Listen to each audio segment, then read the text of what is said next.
Hi, Meet Cuties! We're so excited to let you know that you can now binge our newest series, Influence, exclusively and ad-free on Wondery Plus. It's Meet Cute's modern adaptation of Jane Austen's Persuasion, and we know you're going to love it. Our story begins in Prague. I was there as Sydney's platonic +1 for her cousin's destination wedding. We were settling into our hotel, which actually used to be a palace. Despite its advertised opulence, the king-size bed we were expecting to share was hardly big enough for one. So we were unpacking and debating who would get the couch when... How are we gonna sleep with that supposedly famous clock tower thing waking us up every hour? Who's planning on sleeping? We're in Prague, the city that never sleeps. I thought that was Paris. Whatever, they're both cities of love. Appropriate, since tonight, I know. A wedding is prime territory for husband material. Then you'd know that I'm not looking for a husband. I just want a boyfriend. I am the only 26-year-old who's been single her entire life. You're so lucky. That I was in one year-long relationship with a guy who only wore basketball shorts and never refilled the Brita? How do you plan to find love tonight? Oh, did you already stalk the groomsmen's Instagrams? Okay, check this out. Henry Stafford, best man.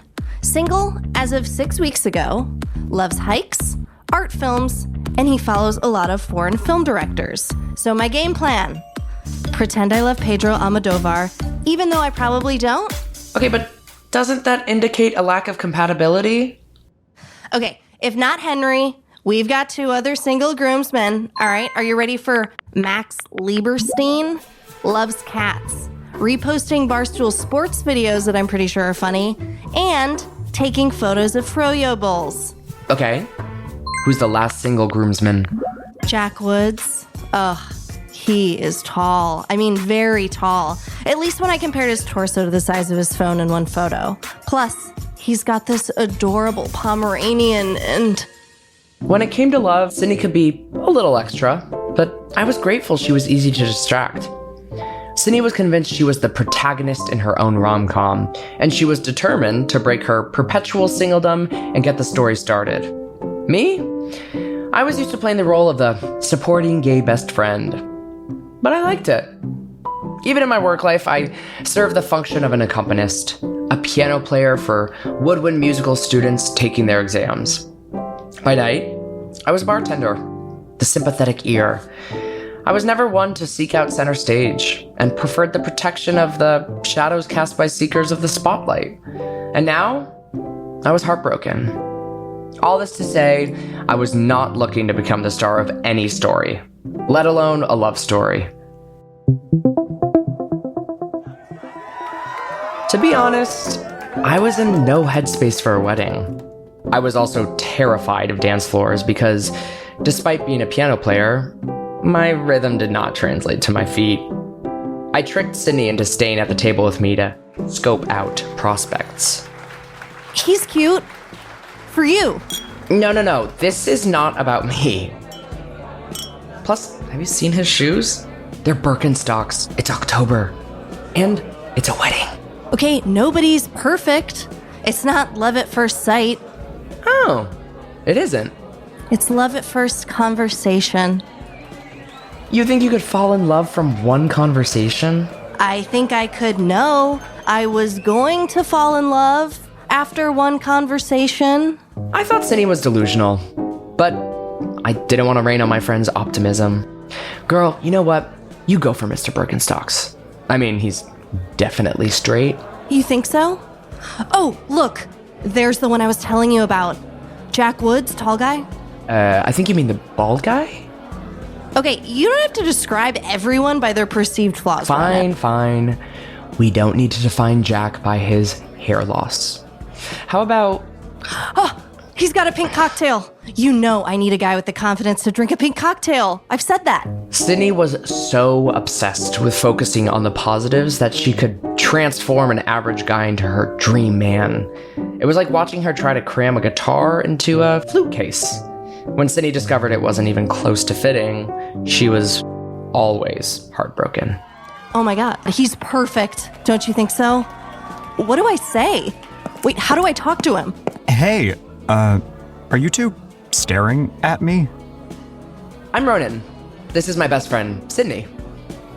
Hi. Hey, I'm Jack. I know. And your dog Parmesan? Adorable. How do you know my dog? I stalked your Instagram. Sydney is very honest. Oh. It's one of her best qualities. Okay, so while I have you, I also noticed that you didn't delete the post with your ex-girlfriend. I mean, was that because you're still hoping to get back together, or what's going on? She's also very opinionated. Well, I have to pee, but I'll take that into consideration, so...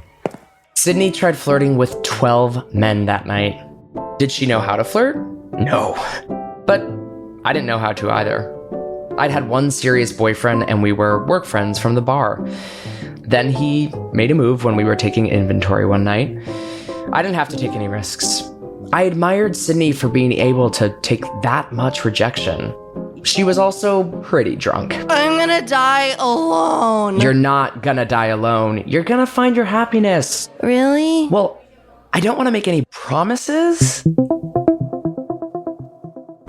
I did believe that Sydney would find her person one day. But after my last breakup, I had decided that dating wasn't for me. At age 26, I was prepared. No, I was excited to live the life of a bachelor, playing piano in dive bars or at school recitals, then having ample space to starfish in bed. On weekends, I'd frequent new restaurants, and no one would curb my culinary experience with their picky input. Being alone didn't sound so bad. At least that's what I... So, I'm getting strong vibes that this is your first ever chocolate fountain? That was Zeke. Lanky in a cute way. Blue, curious eyes that were trying to look right down into your soul. Flowy hair. Anyway, it didn't matter. I wasn't looking to date anyone. I was much more invested in pursuing the chocolate fountain. What? No, I've had a lot of chocolate fountains. Why? You're dipping a banana? And you're dripping chocolate all over yourself. Oh, here, napkin? Does chocolate stain? I rented this suit. Well, you did that suit a favor. Is it that bad? No. A men's warehouse rental's endearing. Would you like a lesson from a true chocolate fountain professional? Are you the self-proclaimed professional? Here's the real secret trick. Are those Twinkies? Do they even sell those in Europe? I packed them in my suitcase. I got the sense that Zeke was a well-versed wedding guest, here for a good time only. The Twinkie was a major red flag. Wow, well, yeah, I mean, that's definitely a choice. I'll give you a Twinkie to dip, but only if you hit the dance floor with me first. Thanks, but I'm pretty full from the banana. Oh, come on. Do you see my back sweat? Look at this back sweat. Yeah, I mean, that's a lot of back sweat. Yeah, I've been on the dance floor for 4 straight hours. You can do 5 minutes. You go have fun.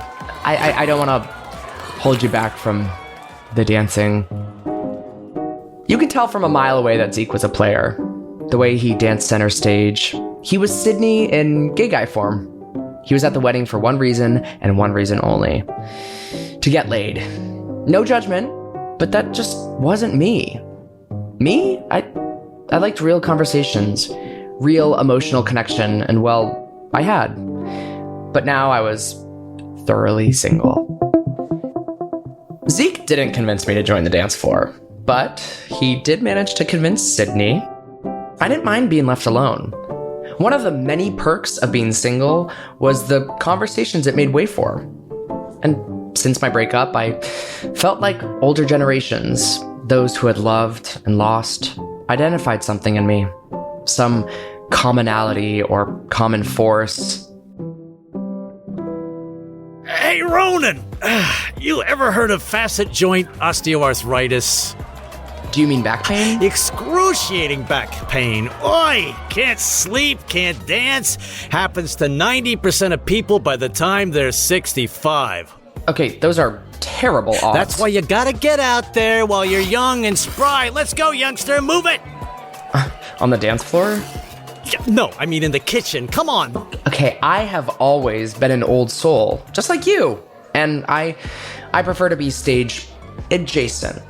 Fist pumping, all that isn't really my thing. Yeah, it's not really my thing either, because I don't know what the hell that is, but I do know a poor excuse when I hear one.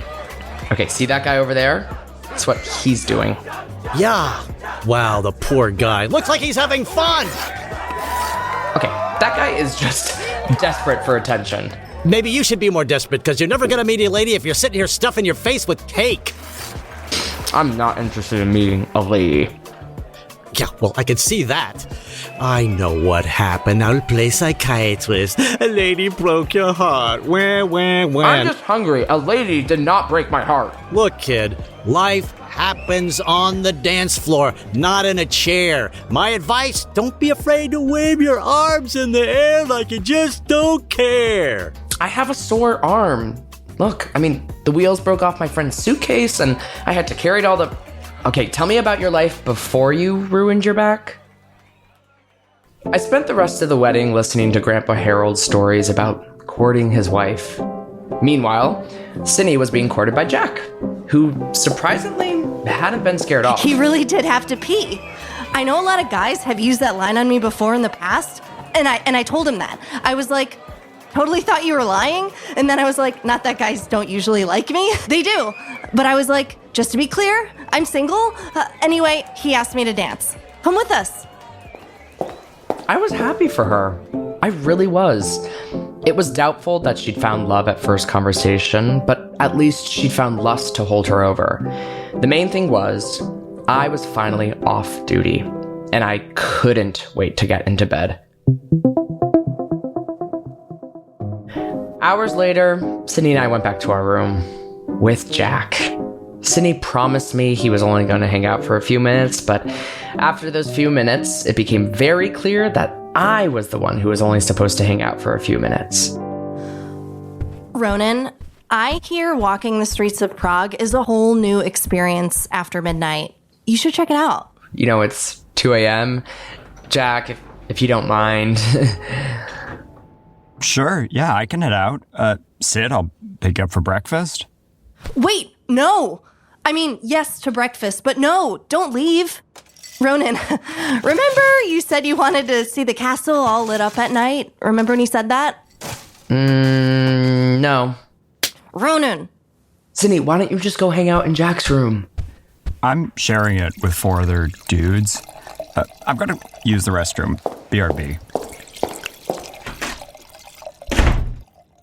Ronan, please. I really like Jack, and frankly, I haven't, in a very long time. So you're sexiling me? Just give me like an hour. When that majestic clock tower strikes 3. Fine. But I want the aisle seat on the way home. So there I was, destined to spend my night sleeping in a hotel corridor thanks to Sydney, who was now convinced this new guy was the love of her life. I had no doubt I'd be consoling her on the plane ride home, after he told her that long distance wasn't in the cards. As I rehearsed my "it's not you, it's him" speech, it sounded like I wasn't the only one sexiled. I walked and peeked around the corner. Lo and behold, it was the chocolate fountain expert, Zeke, pounding on his hotel room door. Come on, Clarence! You promised you wouldn't do this again! Please, I'm exhausted. You've done this every night of our trip. Can't you two go have sex in her room? Does anyone care that I am working next door? I'm not paying for my half of the hotel room. Last night, I slept on a trolley. Or I'm gonna do it myself. God damn it. 1 hour, okay? You can have the room for exactly 1 hour, but then I'm sleeping in my bed for once.